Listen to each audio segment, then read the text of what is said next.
बहुत सारे लोग हैं पूरी क्रिश्चियनिटी में जिनके कारण परमेश्वर के नाम की निंदा की जा रही है। क्यों? क्योंकि लोग बोलते हैं, तुम एक तरफ प्रचार करते हो कि परमेश्वर प्रेम करता है, परमेश्वर भलाइयां करता है, परमेश्वर ने आज्ञा दी है कि पाप ना करो, ईमानदारी से हमें जीवन जीना है, शराब नहीं पीना है, कुड़कुड़ाना नहीं है, घमंड नहीं करना है, लालच नहीं करना है, किसी के साथ गलत नहीं करना है।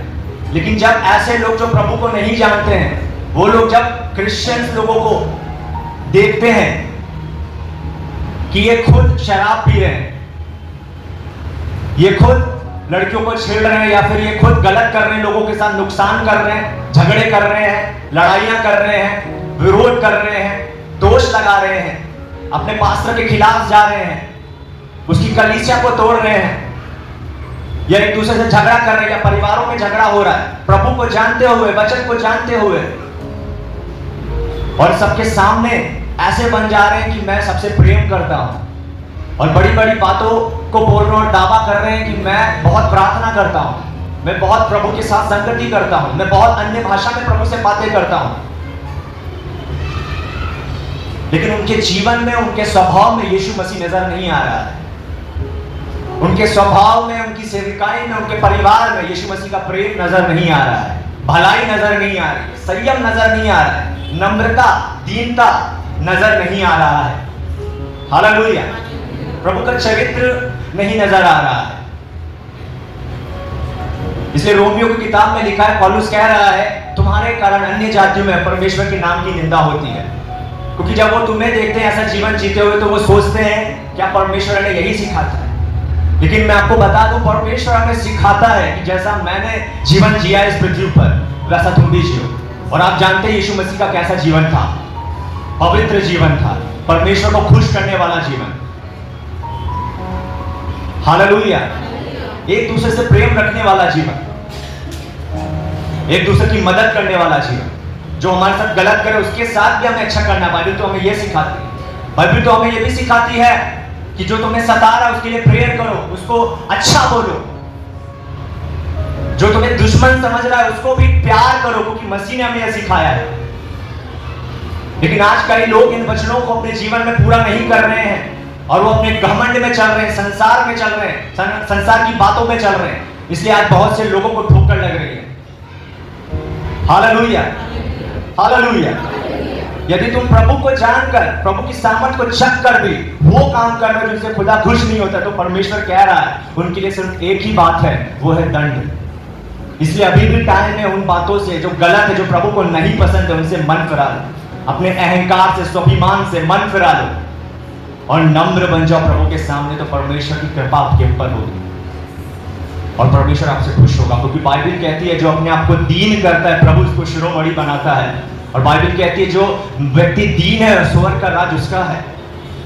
Hallelujah, hallelujah.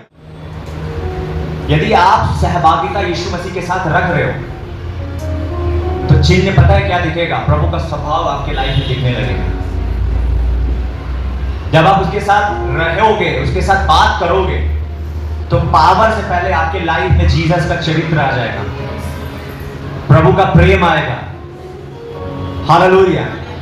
किसी इंसान के साथ यदि आप 24 घंटा रहो, या 24 घंटा तो बहुत बड़ी बात होगी, यदि आप हर रोज 2 घंटे उससे मिल रहे हो, बात कर रहे हो, अच्छी दोस्ती है उसके साथ आपकी, तो वो व्यक्ति की कुछ कुछ बातें आपके लाइफ में भी दिखने शुरू हो जाएंगी। जैसे वो चलता है, जैसे उसकी आदत है, हाँ या ना? वैसे ही आप जीसस के साथ जब रहना शुरू करोगे, तो जैसा जीसस है, जीसस का जैसा नेचर है, जीसस का जैसा कैरेक्टर है, वो आप में, आपके स्वभाव में नजर आएगा, आप में दिखेगा वो।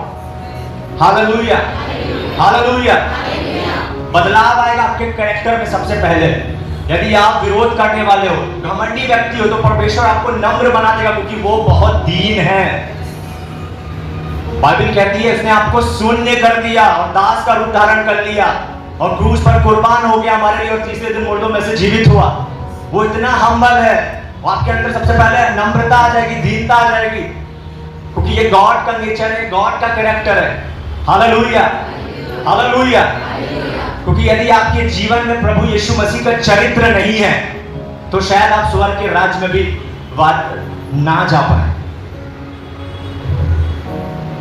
क्या आपको समझ आ रहा है? हालेलुया। अभिषेक बहुत जरूरी है, पावर बहुत जरूरी है, प्रभु के वरदान बहुत जरूरी है, लेकिन उससे भी अधिक जरूरी है यीशु मसीह का चरित्र, यीशु मसीह का कैरेक्टर, यीशु मसीह का प्रेम। क्या आपको समझ आ रहा है? जहां पौलुस एक तरफ कह रहा है कि आत्मिक वरदानों की धुन में रहो, वहां पौलुस ये कह रहा है मैं तुम्हें सबसे उत्तम मार्ग बता रहा हूं, वो है परमेश्वर का प्रेम। प्रेम का अनुकरण करो, बाइबल कह रही है। फिर बाइबल कह रही है आत्मिक वरदान की धुन में रहो, विशेष करके याद कि तुम भविष्यवाणी करो, लेकिन उससे पहले क्या है? प्रेम का अनुकरण करो। प्रेम कौन है? प्रभु यीशु मसीह। यूहन्ना अपनी किताब में लिख रहा है परमेश्वर प्रेम है, और जो प्रेम में बना रहता है परमेश्वर उसमें बना रहता है। और जब आप प्रेम का अनुकरण करोगे, मतलब जब आप प्रेम को फॉलो करोगे, मतलब प्रभु यीशु मसीह को जब आप फॉलो करोगे, प्रभु के पीछे चलोगे, तो आप में कौन नजर आएगा? प्रभु यीशु मसीह। और प्रभु को फॉलो करते हुए आप वरदानों की धुन में रहो, पावर से भरो। और सबसे बड़ी बात, जो व्यक्ति गैर भाषा में प्रेयर कर रहा है, रात भर प्रभु से बात कर रहा है, उसके जीवन में तुम्हें वरदान से पहले प्रभु का स्वभाव नजर आएगा। Hallelujah, hallelujah. क्या आपको समझ आ रहा है कि यदि उसके जीवन में प्रभु का स्वभाव नहीं है तो उसके जीवन में बड़े काम प्रभु कैसे कर रहा है? मैं आपको बता दूं, जिसको परमेश्वर वरदान दे देता है उससे प्रभु वापस लेता नहीं। हो सकता है वो व्यक्ति एक टाइम में प्रभु के साथ बहुत अच्छा हो, अपने पास्टर के साथ अच्छा हो, और प्रभु ने उसको ब्लेस कर दिया, वरदान दे दिया, अनॉइंटिंग दे दी, थोड़ा दे दिया, ये देख के कि यदि और ये वफादार रहेगा आगे चल के मैं उसको और दूंगा। लेकिन प्रभु ने देखा कि मैंने उसको थोड़ा अभिषेक दिया, लेकिन अब ये प्रार्थना नहीं कर रहा है, अब ये पहले की तरह पवित्रता में नहीं है, प्रभु के प्रेम में नहीं चल रहा है, लोगों से प्रेम नहीं रख रहा है, अपने पास्टर से प्रेम नहीं रख रहा है, तो परमेश्वर वो जो उसको दिया था वो वापस तो नहीं देगा, लेकिन पवित्र आत्मा उसके साथ नहीं रहता है, प्रभु का स्वभाव उसके जीवन में नहीं रहता है। इसलिए आप देखते हैं कि वो अहंकारी हो जाता है। जो परमेश्वर का कलाम नहीं कहता है वो चीजें वो करने लग जाता है। क्या आपको समझ आ रहा है? और प्रभु ऐसे ही लोगों को बोलेगा, हे कुकर्म करने वाले, मेरे सामने से दूर हो जाओ, क्योंकि मैं तुम्हें नहीं जानता, क्योंकि तुमने अपनी इच्छा पूरी की, प्रभु की इच्छा पे नहीं चले। क्या आपको समझ आ रहा है? हालेलुया। तो महत्वपूर्ण क्या है? परमेश्वर के डर में चलना, परमेश्वर जैसा चाहता है वैसा जीवन जीना, पिता की इच्छा को जानना कि वो क्या चाह रहा है मेरे लिए, और एक दूसरे से प्रेम रखना। Hallelujah, hallelujah. क्या आपको समझ आ रहा है? समझ आ रहा है? हालेलुया।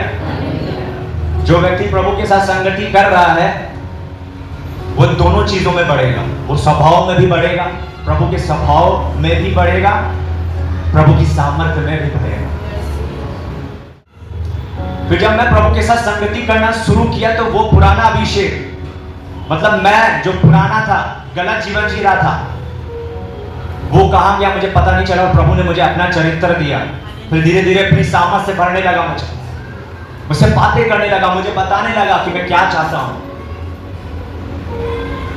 पॉइंट ये है कि मेरे मुख से गालियां निकलती थी, बट आज मेरे मुख से प्रेम के शब्द निकलते हैं, हालेलुया के शब्द निकलते हैं। यदि मेरे साथ बहुत लोग गलत करते हैं, मिनिस्ट्री में हूं, बहुत से लोग विरोध करते हैं, जेलसी करते हैं कि ये जो काम कर रहा है ये शैतान की ओर से है, जो प्रभु उसके जरिए कर रहा है, ये प्रभु नहीं है कोई और है। फिर भी मैं शांत रहता हूं, क्योंकि मैं जानता हूं ऐसे लोगों ने यीशु मसीह का भी विरोध किया तो मैं क्या हूं। यीशु मसीह को भी लोग कहते थे ये शैतान की सहायता से दुष्ट आत्मा को निकाल रहा है, तो विरोध तो होगा, मैं जानता हूं, बट मैं शांत रहता हूं, उनके लिए प्रार्थना करता हूं। क्योंकि यदि कोई आपके बारे में झूठी निंदा फैला रहा है, झूठी बातें कह रहा है, तो उनको आंसर मत करो, परमेश्वर आंसर देगा उन्हें, परमेश्वर बोलेगा, आपकी कामयाबी बोलेगी, बस आप खुदा में बने रहो, उसकी ओर देखो। हालेलुया। इनको जवाब देके जो आपकी झूठी बातें कर रहे हैं, आपको फंसा रहे हैं, अपना टाइम जाया मत करो, वेस्ट मत करो, अपना टाइम गॉड को दो, गॉड प्रूव करेगा वो आपके साथ है। हालेलुया। प्रभु में बने रहो, धीरज में बने रहो। Hallelujah, hallelujah. क्या आपको समझ आ रहा है?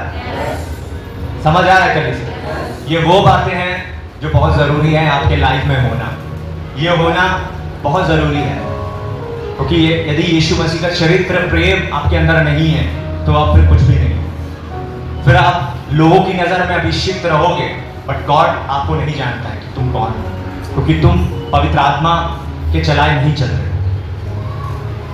बाइबल कहती है जो मसीह यीशु में है उन पर दंड की आज्ञा नहीं, क्योंकि वो शरीर के अनुसार नहीं आत्मा के अनुसार चलते हैं। लेकिन आज कई लोग हैं जो शरीर के अनुसार चल रहे हैं, शरीरी व्यक्ति बन गए हैं, शरीर की बातों पर ध्यान लगा रहे हैं, संसार की बातों पर ध्यान लगा रहे हैं, इसलिए उनमें जीवन नहीं है। क्योंकि बाइबल कहती है शरीर पर मन लगाना जीवन नहीं है, शरीर पर मन लगाना मौत है। और यदि आप आत्मा में मन लगा रहे हैं, आत्मा में जीवन जी रहे हैं, तो परमेश्वर को खुश करने वाला जीवन जी रहे हैं। Hallelujah, hallelujah.